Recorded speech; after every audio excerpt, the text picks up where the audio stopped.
আসলে দায়িত্ব পালন করাটা কি, দায়িত্ব পালন না করলে কি ভয় হয়, আপনি একটা উদাহরণ দিই। সৌদি আরবের বিখ্যাত ইমাম মদিনা বিশ্ববিদ্যালয়ের তিনি ক্লাস নেন। তো তখন ওই ব্যক্তি প্রত্যেকটা দিন নির্দিষ্ট সময়ের মধ্যে ক্লাসের মধ্যে ঢুকেন ছাত্রদেরকে পাঠদানের জন্য, শিক্ষা দেওয়ার জন্য। তো যখন প্রত্যেক দিন যান, ছাত্রদেরকে প্রায় নির্দিষ্ট সময় পড়া শেষ করেন এবং প্রায় 1 মিনিট পরে বাহির হন। তা ছাত্রের মনে তো প্রশ্ন জাগতেই পারে। তো বলছেন যে স্যার, আপনি তো প্রত্যেকটা দিনই দেখি নির্দিষ্ট সময়ে আসেন, আপনি আগ পিছ করেন না, একটা দিন তো আপনার পারিবারিক গল্প করতে পারতেন না?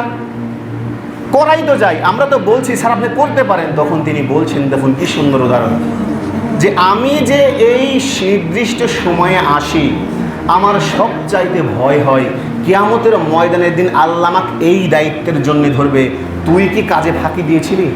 দেখেছেন কি বড় তাকুয়া তার। আর তাকুয়া মানে আল্লাহ ভীতি তার। যে আল্লাহ যদি এই কাজের জন্য ধরে, যার কারণে আমি নির্দিষ্ট সময়ে আসি এবং 1 মিনিট পরে বাহির হই, আমি জানি না কাল কিয়ামতের ময়দানের দিন কি হতে পারে। এটা হচ্ছে তাকওয়া।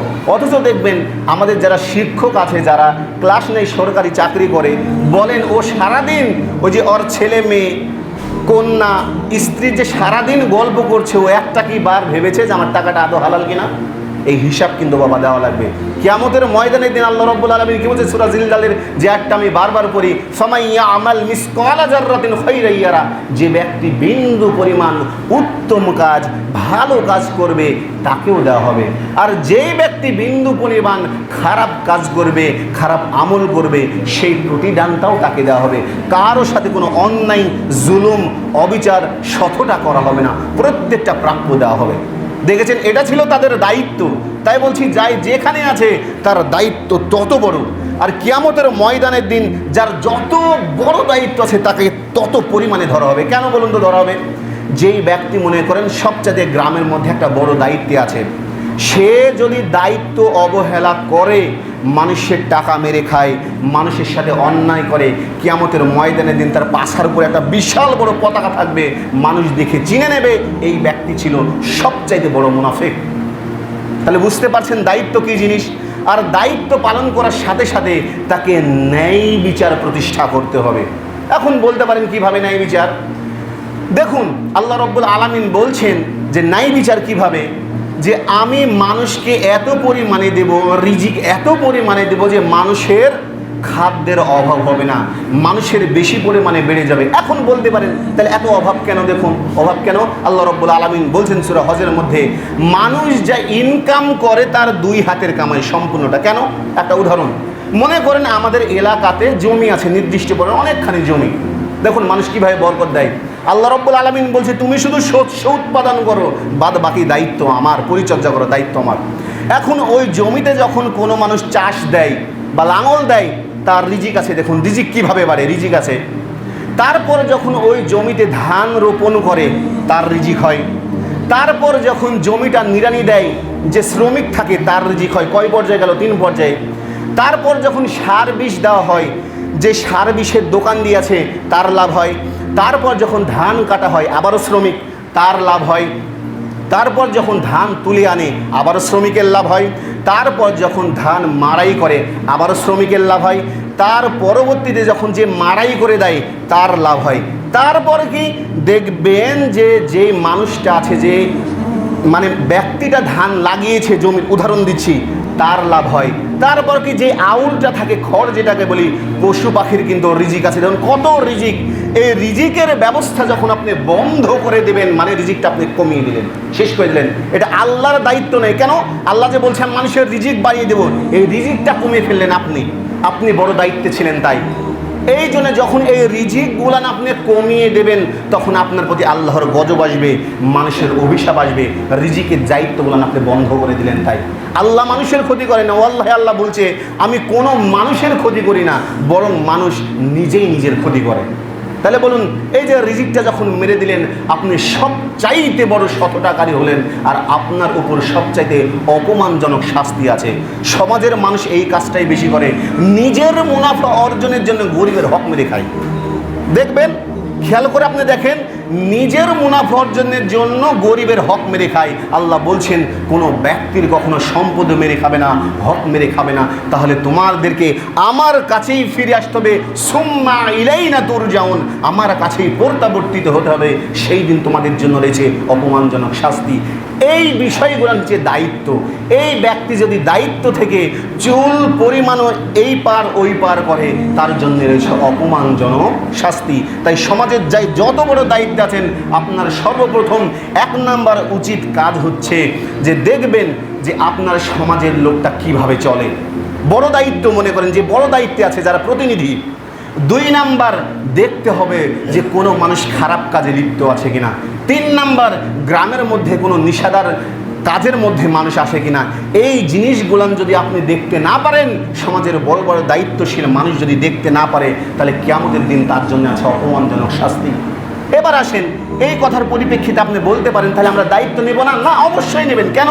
আল্লাহ রাব্বুল আলামিন যদি আপনি দায়িত্বও না নেন, তার কারণে আপনাকে আরও শাস্তি দেবেন। কেন? মনে করেন যে আপনি একটা কাজের জন্য যথেষ্ট যোগ্য লোক, ওই কাজ যদি আপনি না করে অন্যজন করে, অথচ তার এই কাজে দক্ষতা নাই, আপনারই শুধুমাত্র দক্ষতা আছে, তখন আপনাকে নিতে হবে। কেন? আপনার দ্বারা মানুষ হেদায়েত হতে পারে, আপনার দ্বারা মানুষ ভালো কাজে যেতে পারে, আপনার দ্বারা মানুষ প্রত্যেকটা জায়গায় ইসলামের সঠিক বাণী পৌঁছাতে পারে এর কারণে। আর আরেকটা বিষয় হলো, যেটা হচ্ছে আমি বলি কর্তব্যের মধ্যে আরেকটা আছে, যারা সালাত আদায় করেন, বারবার বলি অন্তত যারা তাস খেলেন, অনুরোধ। আপনি জানেন না রাসূল সাল্লাল্লাহু আলাইহি সাল্লাম বলছেন পৃথিবীর বুকে 2টা পাপ না করেই পাপী। তার মধ্যে 1 নাম্বার হচ্ছে যদি কোনো ব্যক্তি তাস খেলতে যায়, ও তাস খেলেইনি, কাউকে যদি বলে আসো তাস খেলি, রাসূল সাল্লাল্লাহু আলাইহি সাল্লাম 3 বার বলছেন ও পাপী, ও পাপী, ও পাপী। ও একদিন না একদিন কোনো পাপ দিয়ে ধ্বংস হয়ে যাবে। যে জ্ঞানী শুধুমাত্র সেই উপলব্ধি করতে পারবে। অথচ আপনি প্রথমে খেলেন, আরেকজনকে নিয়ে খেলেন, তার পরের জন খেলেন, তার পরের জন খেলেন, বলেন যত মানুষ আপনাকে দেখে শিখবে, আপনি মৃত্যুবরণ করেন, পরবর্তী প্রজন্ম শিখলো, ওই পাপের ভাগিদার কবরে গিয়ে পৌঁছাবে আযাব হিসাবে। তারপর আরেকজন শিখলো, পাপের ভাগী হিসাবে কবরে পৌঁছাবে। তারপর আরেকজন শিখলো, পরবর্তী প্রজন্ম শিখলো। যতজন শিখবে আপনার দেখে, ততজনই ওই কবরের আযাবটা আপনার কাছে যাবে। তদ্রূপ কোনো ব্যক্তি যদি ভালো কাজের দাওয়াত দেয়, ভালো কাজের জন্য আহ্বান করে, তদ্রূপই মৃত্যুবরণ করবে। মনে করেন এক লোক কোরআন শিক্ষা দেয়, তার দেখে যতজন দেবে, তার দেখে যতজন দেবে, তার দেখে যতজন দেবে, সালাতের জন্য যতজন রাখবে, সে যদি গুনাহগারও হয়, ওই সাদকায়ে জারিয়া যতজন শিখবে, তত পরিমাণে সাদকায়ে জারিয়া কবরের মধ্যে পৌঁছে যাবে। সুবহানাল্লাহ। দেখেছেন? তাই বলছি, জ্ঞান আপনার, জান আপনি কোনটা বেছে নেবেন সেটা হচ্ছে আপনার দায়িত্ব। আমি কোথায় বুঝাতে পারি না আপনাদের? বুঝেননি? দেখুন, ইসলামের দৃশ্যে ন্যায় পরায়ণতা কেমন। প্রত্যেকটা কাজের মধ্যে মানুষকে ন্যায় পরায়ণতা দেখাতে হবে। যদি না করেন তাহলে ধরা খাবেন। যাই যেখানে যেই পরিমাণে দায়িত্ব আছে, তাকে ন্যায় নীতি অবলম্বন করতে হবে, না ছাড়া কোনো উপায় নাই। সমাজে যদি কোনো পাপ কাজ হয়, খারাপ কাজ হয়, সর্বপ্রথম ধরবে সমাজের যে দায়িত্বশীল লোক, যে অর্থশীল লোক, যে সম্পদশালী লোক। কেন বলুন তো সম্পদশালীকে ধরা হবে? আল্লাহ রাব্বুল আলামিন তাকে যে সম্পদ দিয়েছিলেন, এর কারণে দিয়েছেন তাকে পরীক্ষা করার জন্য, মানুষের পথে, ভালো পথে ব্যয় করার জন্য, গরিবকে দেওয়ার জন্য, যাতে ওই অর্থ সম্পদটা মানুষের কাছে দেয়। যদি না দেয়, একদিন তার সম্পদ হারিয়ে যাবে, ও দায়িত্ব পালন করেনি। তাই দেখুন, কত মানুষের যে সম্পদ ছিল, একসময় কত সম্পদের মালিক আজ নেই। কেন? হয়তো সে নারীতে মগ্ন ছিল, নিশাতে মগ্ন ছিল, নাহলে সঠিক পরিমাণে সে জমির ওষুধ দেয়নি, জমির টাকা দেয়নি, গরিবকে খাদ্য দেয়নি, যার কারণে সম্পদগুলো বিনষ্ট হয়ে গেছে। এই জন্য আল্লাহ রাব্বুল আলামিন বলছেন, যারা জ্ঞানী তারাই আমাকে ভয় করে। এক হুজুর বলছেন যে আলেম ছাড়া কেউ জান্নাতে যাবে না। তখন সাধারণ এক ব্যক্তি খেপে গেছে যে আলেম ছাড়া জান্নাতে যাবে না মানে, তাহলে আমরা কি জাহান্নামে যাব? আলেম মানে কি জানেন? জ্ঞানী। যেই জ্ঞানী ব্যক্তি সেই শুধুমাত্র আল্লাহকে ভয় করে, তাছাড়া কেউ নয়। এই জন্য বলছি, নিজে আল্লাহর উপর ভয় করুন, আল্লাহর উপর তাওয়াক্কুল করুন। তারপরে কি করুন? আল্লাহকে যথাযথভাবে মূল্যায়ন করার চেষ্টা করুন, কর্তব্যে দায়িত্বে ভালোভাবে থাকুন, ন্যায় পরায়ণতা শিখুন। যদি কোনো মানুষকে ঠকান, আপনি নিজেও ঠকবেন একদিন না একদিন। এর আগে আমি একটা উপদেশমূলক গল্প বলেছিলাম, আপনি সকলেই জানেন যে এক গ্রামে একজন মুদি দোকানদার ছিল। তো পাশের জায়গাতে একজন সাধারণ ছানার, মানে দুধের যে ছানা বানাতো, রোল বানাতো, একজন সাধারণ গরিব, খুবই গরিব, দিন আনে দিন খায়, ওই ব্যক্তি বাস করতো। তো ওই বেচারির বাড়িতে কোনো বাটখারাও ছিল না, কিছুই ছিল না। তো করেছে কি, ওই যে ছানাগুলান গরুর দুধ দেওয়ার পর রোল করে, মানে গোল গোল করে, ওই ছানাগুলান মুদি দোকানদারের কাছে প্রতিদিন বেচে। তো তখন করেছে কি, বেচে, আর ওর বিনিময়ে ওই ব্যক্তি চাল নিয়ে আসে, 1 কেজি করে চাউল কিনে আনে। তো তখন করেছে কি, মুদি দোকানদার বলছে, লোক তো আমার কাছে প্রায় প্রত্যেক দিনই দেয়, বছর খানেক পার হয়ে গেল, আমাকে ছানার রোল গুলান দেয়, আমি অধিক মুনাফাতে ব্যবসা করি, অনেক লাভে। তো আজকে ছানাটা মেপে দেখি তো কতখানি হয়। তো দেখছেন 900 গ্রাম ওজন, 900 গ্রাম। তারপর ওই ব্যক্তি গিয়ে গালিগালাজ করছে, ছানা যেই বানায় ওকে, তুমি একজন বেয়াদব, তুমি একজন জোচ্চোর, তুমি একজন চোর, তোমার মতো নিমুখ হারাম কেউ নাই। তখন ওই লোক মায়া কণ্ঠে বলছে যে ভাই আমার কি এমন অপরাধ করেছি যে এই কথা বললেন?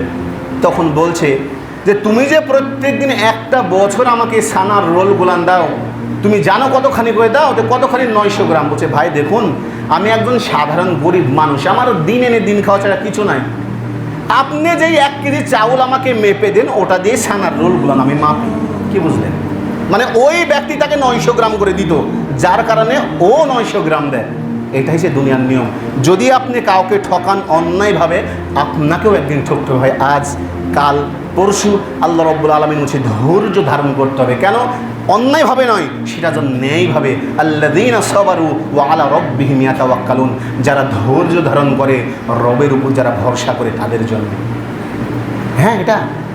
আর মুসলিমরা যদি এই কাজগুলো না করে, একদিন মুসলিমরা কোনোদিন পৃথিবীর বুকে রাজত্ব করতে পারবে না, যদি ন্যায় প্রতিষ্ঠা না করে। আমরা অনেকেই বলি না যে দেখুন যে ইসরায়েল কি পরিমাণে ফিলিস্তিনের উপর হামলা করছে, কেন কোনো মুসলিম রাষ্ট্র কেন যায় না? প্রশ্ন হতে পারে, কেন যায় না? আচ্ছা, আপনি একটা জিনিস ভেবেছেন যে কেন যায় না, কি কারণে যায় না? সৌদির সরকার, 19 সালের ঘটনা দেখুন, বাদশাহ ফাহাদ বিন আব্দুল আজিজ, যারা আগে হজ করতে গেছেন নাম জানেন, তার পুত্র ওই যে পর্যায়ক্রমে সালমান। তো তিনি বলছেন যে যেহেতু ইহুদিদের অবস্থা এত ব্যাপক পরিমাণে বেড়ে গেছে, তাহলে আমরা একটা কাজ করি। কি কাজ? ইসলামী প্রায় 57টা রাষ্ট্র আছে, সেইখান থেকে আমরা সেনাবাহিনী দিই। সেনাবাহিনী মানে বুঝেন, তাহলে 57টা দেশের সেনাবাহিনী যুদ্ধ বলছে, বাদ বাকি যত লাগে আমি সৌদি দেব। একটা দেশ সেই দিন 19টা সেনাবাহিনী দেয়নি। এর কারণ কি জানেন? সৌদি আরব ওহাবি, সৌদি আরব লামাযহাবি, সৌদি আরব দেখুন, সৌদি আরব ওহাবি কেন? ওহাবি শব্দ তো আল্লাহ আল্লাহ, তাই দেখেছেন, দেয়নি। তারপরে ওনারও সেম কাজ, ফিলিস্তিন ভূখণ্ড দখল করে ফেলছে, আবারও সৌদি সরকার একই কথা বলেছে, সবাই বলেছে হ্যাঁ আমরা দেব, অথচ সেই সময় দেয়নি। এখন আপনি ভাবছেন সৌদি সাহায্য করে না কেন? সেই সময় সেনাবাহিনী তৈরি করার জন্য সৌদিকে সহযোগিতা করেনি। আর সৌদি হামলা করুন, সৌদিকে সে যাবেন, আপনি জানেন। আর এই মুসলিম দ্বারা আপনি মনে করছেন যে ফিলিস্তিন জয় করা সম্ভব না? যেই ব্যক্তি মাঝারে দান করতে যায়, যেই ব্যক্তি মানুষকে ঠকাতে যায়, যেই ব্যক্তি মানুষের সম্পদ মেরে খায়, এই ব্যক্তি যদি সারাদিন কান্নাকাটি করে, জীবনেও দোয়া তো পৌঁছাবে না, এই আকীদা দ্বারা কখনো মুসলিম জয়লাভ করতে পারবে না। এখনো ইসরায়েল, এখনো আমেরিকা সেই মুসলিমকে ভয় করে যারা তাওহীদপন্থী মুসলিম, যারা আল্লাহর জন্যে, যারা শয়তানের বিরুদ্ধে জিহাদ করে। আপনি কেমন শয়তানের বিরুদ্ধে জিহাদ করেন যে ফজরের সালাত আদায় করতেই পারেন না? আপনি মনে করছেন এই দোয়া ফিলিস্তিন পর্যন্ত পৌঁছাবে? লা, কখনো না। সব কি জানে? আমরা মনে করি জিহাদ মানে যুদ্ধ করা। না, জিহাদের ভাগ আছে। জিহাদ মানে কি? যুদ্ধ করা। কার সাথে যুদ্ধ? দেখুন বিভিন্ন ভাব। শয়তানের বিরুদ্ধে যুদ্ধ, নিজ কুপ্রবৃত্তির বিরুদ্ধে যুদ্ধ, এটা হচ্ছে বড় জিহাদ। যে শয়তানের বিরুদ্ধে জিহাদ করাই হলো সর্বোত্তম জিহাদ। জিহাদ মানে শুধু যুদ্ধের ময়দানে জিহাদ নয়, আপনি শয়তানের সাথে জিহাদ করতে পারেন না, সালাতের ধারে আসেন না। মনে করছেন এই দোয়া ফিলিস্তিন পর্যন্ত পৌঁছাবে? লা, ভুল হিসাব। এই মুসলিম দ্বারা কখনো ওয়াল্লাহে বলছি ইসলাম বিজয় হবে না। হ্যাঁ, অবশ্যই হবে। আবারও ফিলিস্তিন প্রতিষ্ঠা হবে, আবারও জেরুজালেম মুসলিমরাই শাসন করবে, শুধু তাওহীদপন্থী মুসলিম ছাড়া কোনো দিনও পারবে না। আমরা যতই ইহুদিকে ঘৃণা করি না, তারা এত পরিমাণে মুসলিমকে কন্ট্রোল করে রেখেছে আপনার দায়িত্বে। যেমন কি 1 নম্বরে আমি প্রথমেই বলেছি, আমরা সকালবেলা যে কোলগেট ব্যবহার করি না, দাঁত মাজি, এটাও ইহুদিদের আবিষ্কার। কম্পিউটারে যে বড় প্রসেসর দেখেনি, প্রসেসর আছে, মাদারবোর্ড, সম্পূর্ণ আবিষ্কার কি ইহুদিদের। আপনাকে এমনভাবে তার মধ্যে রেখেছে, আর আপনাকে বাজে কাজে ব্যস্ত করেছে। কেমন? আপনি মনে করেন সারাদিন ফ্রি ফায়ার মধ্যে ঢুকে দিয়েছে, তো মনে করছেন যে আপনার দ্বারা উন্নতি হবে? আপনি কি আবিষ্কার করতে পারবেন? আপনি দেখুন, আপনাকে টাসের মধ্যে ঢুকেছে, তবে আজ আপনি টাস খেলেন, তা আপনি ইহুদির সাপোর্ট করেন না, তা কার করেন? তারা এমনভাবে আপনাকে ঘিরে রেখেছে, ফেসবুকে দিয়েছে, আপনি অস্বীকার করার জায়গা না। এর কারণ কি জানেন? তারা পড়াশোনা করারা চাই মুসলিমরা যাতে কোনোদিন উপরে না যেতে পারে। এটা তাদের মূল জায়গা। ইহুদি খ্রিস্টানেরা যদি একটা নোংরা গর্তের মধ্যে প্রবেশ করে, আমার উম্মতেরা, রাসূল পাক সাল্লাল্লাহু আলাইহি ওয়াসাল্লাম বলছেন আমার উম্মতেরা ওই গর্তে প্রবেশ করবে। এই কারণে ইহুদিরা জ্ঞানী, খ্রিস্টানরা সবচাইতে ধনাট্যবান। জানি না ইহুদি খ্রিস্টান ঢুকেছে মানে ওখানে কি না আছে, অথচ সেখানে নোংরা জায়গা। বলেন আপনার দ্বারা মনে করছেন ফিলিস্তিন জয় হবে? কোশ্চিন কালেও এই দোয়া কবুল হবে না, ফিলিস্তিন জয়লাভ করতে পারবে না। এটা সম্পূর্ণ ভুল হিসাব। হ্যাঁ, সম্পূর্ণ ভুল হিসাব। আপনি দেখুন সর্বপ্রথম যে সিরিঞ্জ আবিষ্কার করেন, সিরিঞ্জ যে এটাও ইহুদিদের আবিষ্কার। কত নেবেন, যত কিছু আবিষ্কার, এমনকি আমেরিকাতে যে ভোট হয় ইলেকট্রাল, সবচাইতে বেশি প্রভাব বিস্তার করেছে ইহুদিরা। কেন? তাদেরকে যতই আপনি গালিগালাজ করেন তারা কর্ণপাঠ করে না। কি করে জানেন? তারা স্নায়ু যুদ্ধ করে ব্রেন দ্বারা, কীভাবে মুসলিমকে শেষ করা যায়। যে কোনো মূল্যে হলে আপনাকে শেষ করবে। আপনাকে বলবে একটা ছেলে নেবেন না। কিছুদিন আগে দেখবেন যে ইলন মাস্ক 12তম সন্তানের পিতা হলেন, অথচ আপনাকে বলবে যে একটা সন্তান নেন। আপনি জানেন, খোঁজ নিয়ে দেখেন ফেসবুকে, 12তম সন্তানের পিতা হলেন ইলন মাস্ক। ফেসবুকের প্রতিষ্ঠা মার্ক জুকারবার্গের সন্তান কয়টা দেখুন, অথচ আপনাকে হলো কমলেন। কেন? তারা জানে যে জ্ঞান বুদ্ধির প্রচার বাড়াতে হলে তাদেরকে সর্বপ্রথম পড়তে হবে কোরআন। তারা এত পরিমাণে কোরআন পড়ে ভাবতে পারবেন না পৃথিবীর বুকে আবিষ্কার করার জন্য। আপনি যে ইসলাম ধর্ম পেয়েছেন, আপনি কয়দিন কোরআন পড়েন? সালাত তো পড়েন না, দেখেন বিসমিল্লাহ বলে কোরআনও পড়েন না। তাহলে বলুন এই মুসলিম দ্বারা এই ফিলিস্তিন বিজয় হবে? কোশ্চিন কালেও হবে না, এটা ভুল হিসাব, হবে না। অথচ আপনাদেরকে বারবার বলা হয় আপনি সালাতের জন্য আসেন না, অথচ ইহুদিরা এখনও 3 ওয়াক্ত সালাত আদায় করে। আমরা বলি না, আমরা যে মাগরিবের সালাত আদায় করি তারা এখনও করে, মাগরিব তারা বলে সালাত আদায় করে। কেন? আল্লাহকে তারা ডাকে। আল্লাহ বলছেন কোনো ইহুদি, খ্রিস্টান, বেধর্মী, নাসারা, মুশরিক যদি পৃথিবীর বুকে নির্দিষ্ট সময়ে দায়িত্ব পালন করে আমি তার উপর সফলতা দেবো, তবে কিয়ামতের দিন দেবো না। তারা পৃথিবী দুনিয়া পাওয়ার জন্য কাজগুলো করে। আর আপনি ইহুদি খ্রিস্টানের চাইতেও যখন আপনি ওই কাজের মধ্যে যান। দেখুন আপনাদেরকে এতদিন সালাতের দায়িত্ব দাও, আপনি সালাত পড়তে আসেন না। আপনার গেমস খেলতে নিষেধ করা হয়, তারপরে গেমস খেলেন। তাস খেলতে নিষেধ করা হয়, আপনি তাস খেলেন। আপনি বলছেন আপনার দোয়া কবুল হবে, ফিলিস্তিন জয় হবে? কোশ্চিন কালেও হবে না। একটু নিজের বুদ্ধি খাটান তো, কী কারণে মুসলিম জয়লাভ করতে পারে না? আপনাকে ছেড়ে দিয়েছে। আপনি জানেন যে ইহুদি খ্রিস্টানরা হাফ প্যান্ট পরে কেন? মানুষের নলেজের মধ্যে ঢুকিয়ে দেয় এই হাফ প্যান্ট পরে বাইরে হতে হবে। কেন? মুসলিমকে কীভাবে ধ্বংস করা যায়। আপনার ছেলে হাফ প্যান্ট পরে ঘুরে দেখুন, অথচ এটা হচ্ছে ইসলাম বিরোধী কাজ। অথচ আপনি প্রতিনিয়ত মদ খান, জুয়া খেলেন, তাস খেলেন, তারপর দেখা যায় গাঞ্জা খান, কতকে খান। ইহুদি আপনাকে এর মধ্যে ব্যস্ত রেখেছে, ওরা পৃথিবীর মুখে প্রভাব বিস্তার করে। আপনার দ্বারা হবে? হবে না। এই মুসলিম দ্বারা কোশ্চিনকালে ওয়াল্লাহি বলছি আপনি ফিলিস্তিন বিজয় করতে পারবেন না। সারা পৃথিবীর অবস্থা দেখুন। আপনি বলছেন না যে ইরান বলছেন বাঘের বাচ্চা। আপনি জানেন ইরানের আকীদা জানেন? ওরা মনে করে আশহাদু আল্লা ইলাহা ইল্লাল্লাহ ওয়া আশহাদু আন্না মুহাম্মাদান আবদুহু ওয়া রাসূলুহু। এই কথা বললে কেউ মুসলিম হয় না। তারা বলে লানত আবু বকর, লানত ওসমান, লানত ওমর, লানত হাফসা, লানত আয়েশা। তারা সাক্ষী দেয় আল্লাহ ছাড়া কোনো উপাস্য নেই, মুহাম্মদ আল্লাহর রাসূল, এবং বলে আবু বকর ধ্বংস হোক, ওমর ধ্বংস হোক, ওসমান ধ্বংস হোক। হযরত আয়েশা রাদিয়াল্লাহু তাআলা আনহাকে বলে একজন জিনাকারিনী। আপনি মনে করছেন এই আকীদা পোষণ করছেন আর আপনি তার সাপোর্ট গাইছেন? কোশ্চিনকালেও এটা দ্বারা কখনো আপনি ইসরায়েল জয় করতে পারবেন না। তারা জানে যে মুসলিমের মধ্যে কীভাবে ধ্বংস করা যায়, জীবনেও পারবেন না। আর এই আকীদা বলেন যেখানে লানত প্রদান করা হয় বড় বড় সাহাবে কেরামদের। রাসূল পাক সাল্লাল্লাহু আলাইহি ওয়াসাল্লাম বলেছেন আশারে মুবাশশারা 10 জন ব্যক্তি জান্নাতের টিকিট পেয়েছিলেন, যার মধ্যে হযরত ওমর, হযরত আবু বকর। আয়েশা রাদিয়াল্লাহু তাআলা আনহার সম্পর্কে পবিত্র কোনো একটা আয়াতও নাজিল করা হয়েছে, তার উপরও বলে জিনাকারিনী। ডক্টর মোহাম্মদ সাইফুল্লাহ যখন নেপালগঞ্জ গেলেন, তারা শিয়াপন্থী আছে, দাড়ি দেখেই বুঝেছে যে এসে সুন্নি। তখন বলছে আপনাকে কি আমি প্রমাণ করে দেবো আয়েশা জিনাকারিনী ছিল? দেখুন শিয়াদের আকীদা দেখেছেন? বলছে আর একটা যদি কথা বলতে আমাকে হত্যা করে ফেলতো, ওখান থেকে আমি প্রাণ ভয়ে বেঁচে গেছি। বলুন এই ব্যক্তি যদি সারাদিন আল্লাহকে ডাকে, ওই ইসরায়েলে হামলা করে, বলছেন আল্লাহ কবুল করে, কোশ্চিন কেন? বরং ইসরায়েল আরও বেশি পরিমাণে ফিলিস্তিনের জমি দখল করছে। এটা ভুল হিসাব। সেই দিনই মুসলিম জয়লাভ করবে যেই দিন আপনার একত্ববাদ বেশি থাকবে, তাওহীদের কথা বেশি থাকবে, তাছাড়া জয় অসম্ভব। তাই বলছি আপনাদেরকে আমি বারবার অনুরোধ করছি আল্লাহকে ভয় করুন। আল্লাহকে বলছে ওই চক্ষু কখনো জাহান্নামে যাবে না। ওই চোখ, ওই ব্যক্তি যার চোখ আল্লাহর ভয়ে অশ্রু ঝরে, ওই চোখ কখনো জাহান্নামে যাবে না। আপনি মুসলিম, আপনি ভালো কাজে নাই, আপনি সফলতা পাবেন কি করে? যাই হোক, আল্লাহ রাব্বুল আলামিন একই কথা আমাদেরকে সঠিক বুঝ, হেদায়েত দান করুন। সকলে বলে আল্লাহুম্মা আমিন।